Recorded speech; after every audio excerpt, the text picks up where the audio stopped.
कभी सोचा है कि दुनिया की पहली रेजिडेंशियल यूनिवर्सिटी मतलब नालंदा भारत के एक ऐसे राज्य में थी जो आज देश के सबसे पिछड़े राज्यों में से एक गिना जाता है। आज हम उसी बिहार की कहानी में उतरेंगे।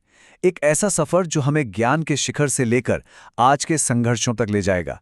यह है बिहार के उठने और गिरने की कहानी। नालंदा बस ईंट पत्थर की एक इमारत नहीं थी। नहीं, ये एक सोच थी, एक कल्चर था। जरा सोचिए, एक ऐसी जगह जहां दुनिया भर से लोग, विद्वान आते थे, बहस करने, सीखने और ज्ञान की हदों को तोड़ने के लिए। यही तो वो जज्बा था, वो भावना थी जिसने पुराने बिहार को दुनिया का नॉलेज हब बनाया था। तो चलिए इस इनक्रेडिबल सफर पर निकल पड़ते हैं। हम शुरू करेंगे पुराने बिहार के सुनहरे दौर से, फिर देखेंगे कि कैसे चीजें बिगड़ती गईं और आखिर में बात करेंगे आज के चैलेंजेस और उम्मीदों की। तो चलिए सबसे पहले चलते हैं अतीत में, एक ऐसे दौर में जब बिहार सिर्फ एक राज्य नहीं था बल्कि एक पूरे साम्राज्य का दिल था। वो धरती जहां इतिहास रचा गया। जरा सोचकर देखिए, एक ही जमीन और वहां से निकले तीन ऐसे आइडियाज जिन्होंने दुनिया बदल दी। अशोक का अहिंसा का पैगाम, बुद्ध को मिला ज्ञान का रास्ता और चाणक्य की स्टेटक्राफ्ट यानी शासन कला। समझ रहे हैं? बिहार बस जमीन का एक टुकड़ा नहीं था, ये विचारों का सेंटर पॉइंट था। लेकिन कहते हैं ना, हर सुनहरी सुबह के बाद एक शाम भी आती है, और बिहार के लिए यह शाम आई ब्रिटिश राज के साथ।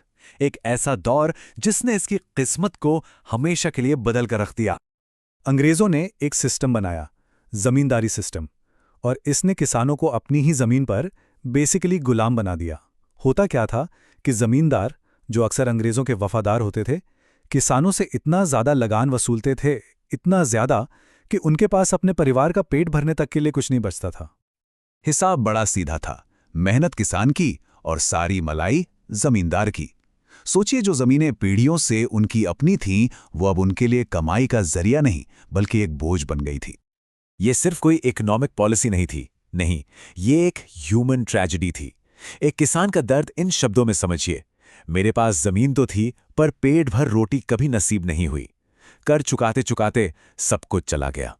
फिर आजादी मिली, पर सवाल यह है कि क्या बिहार के लिए सच में एक नया सवेरा आया या ये बस एक और झूठा सपना साबित हुआ?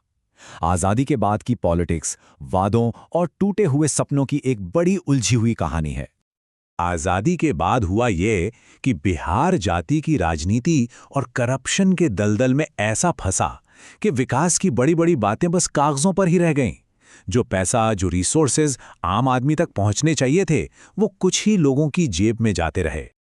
और इसका सबसे बड़ा सबूत हरित क्रांति। सोचिए, एक तरफ पंजाब और हरियाणा के खेत सोना उगल रहे थे और दूसरी तरफ बिहार के किसान पुरानी टेक्नोलॉजी और सरकारी बेरुखी से लड़ रहे थे।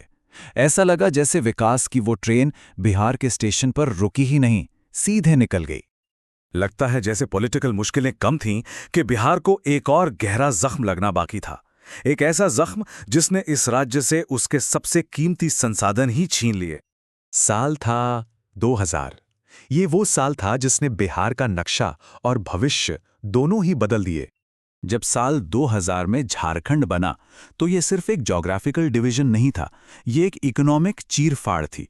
बिहार के सारे सारे कोयला खदान, खनिज और इंडस्ट्रियल प्लांट्स रातों रात एक नए राज्य का हिस्सा बन गए।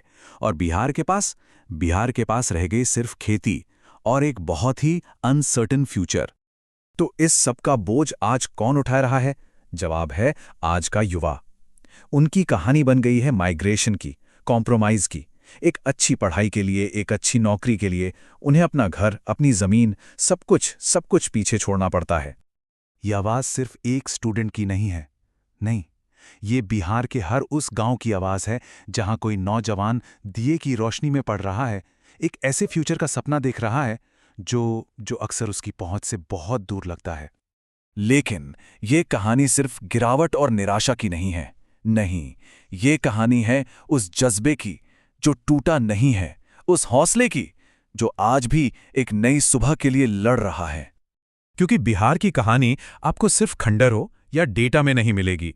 ये एक जीती जागती, सांस लेती हुई कहानी है। इसकी पहचान सिर्फ इसके अतीत से नहीं बल्कि इसके आज से है। आज भी वहाँ टीचर्स कम रिसोर्सेज में बच्चों का भविष्य बना रहे हैं। आज भी वहाँ के युवा देश के सबसे टफ एग्जाम्स में टॉप कर रहे हैं। ये सिर्फ जीना नहीं है, ये हर रोज मुश्किलों से लड़कर जीतने का जज्बा है। तो हाँ, ये कहानी खत्म नहीं हुई है, ये तो अभी चल रही है। बिहार आज भी सांस ले रहा है और अपनी ही रफ्तार से आगे बढ़ रहा है। तो आखिर में सवाल यही है, क्या बिहार एक दिन फिर से अपना सिर गर्व से ऊंचा कर पाएगा? और इसका जवाब शायद किसी सरकारी पॉलिसी या प्लान में नहीं है। इसका जवाब छिपा है बिहार के लोगों की उस हिम्मत में, उस भावना में जो सदियों से हारी नहीं है और शायद कभी हारेगी भी नहीं।